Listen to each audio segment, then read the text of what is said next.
How many of you are familiar with the theory of you? It's not too many of you, huh? What are you guys doing in this town anyway? It's probably one of the biggest theories in organizational development. Peter Senge and the MIT group. And they're doing some really interesting work with Fortune 500, Fortune 100 companies. And in the theory of you, the you represents a process where you're going through this emptying out. That's the downward.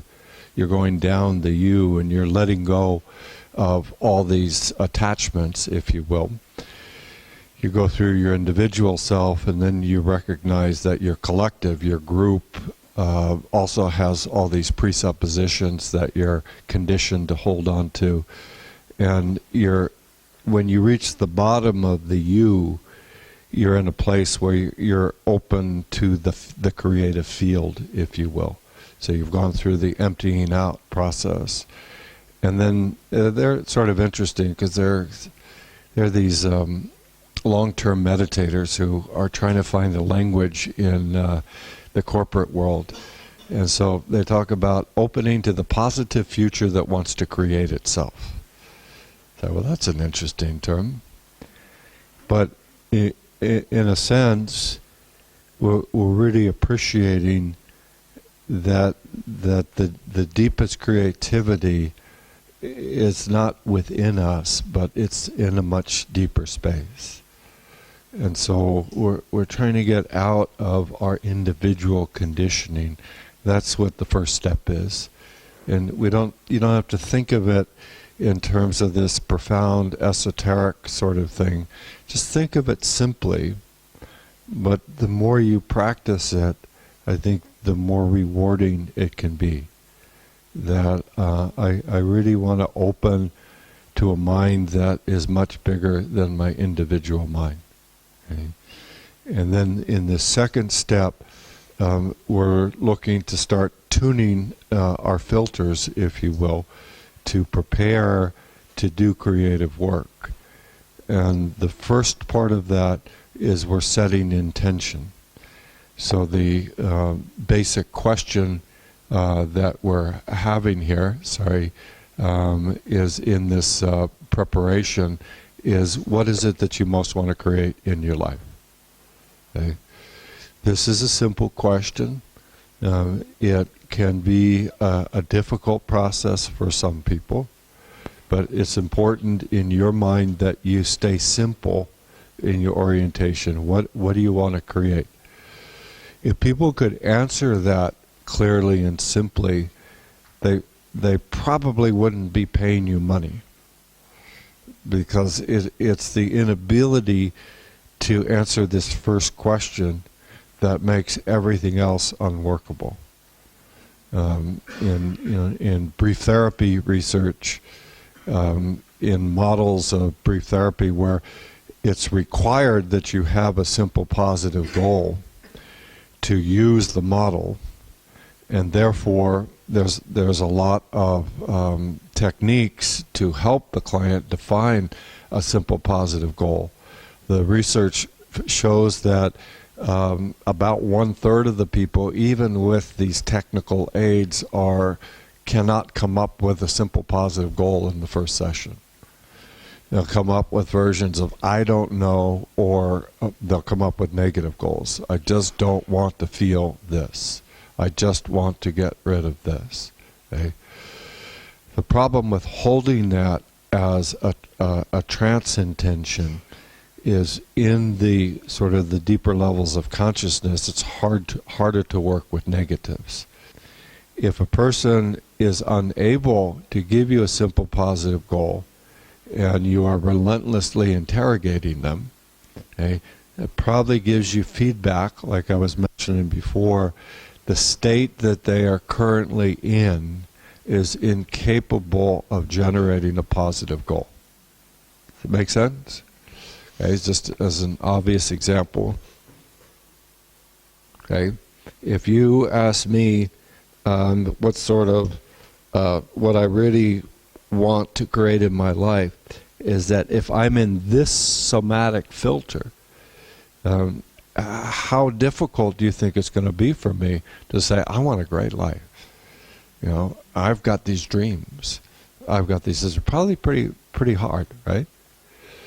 So part of our work is loosening people up, you know, with playfulness, with tenderness, and with good focus. We'll see those are the three sort of archetypal energies: tenderness, fierceness, and playfulness. But we'll start with this first question.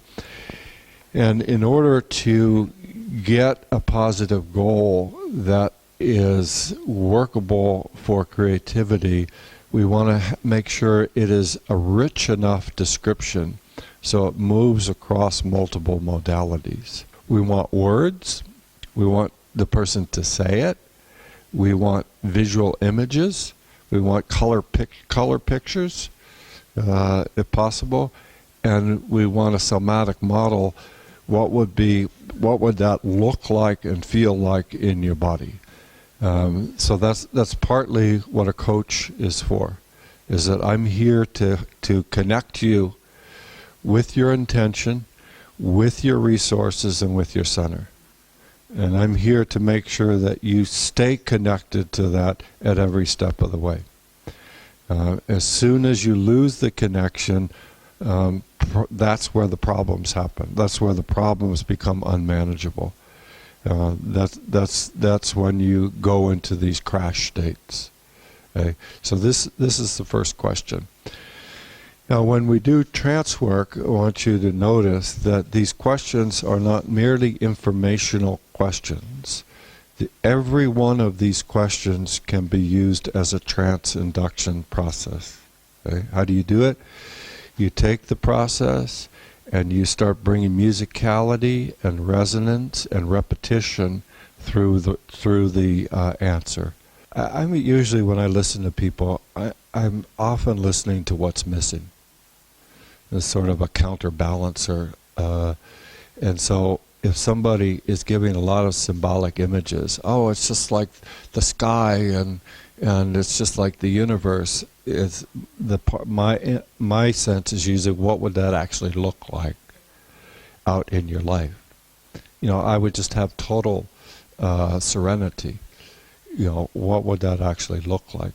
There are other people that are missing the forest for the trees. They say, well, I want X, Y, and Z. And they're too tied exclusively into the outside world and how it should be out there. So is just saying, whatever type of energy or pattern that you're sensing, you're, especially in doing trance work, wondering what's the opposite of that?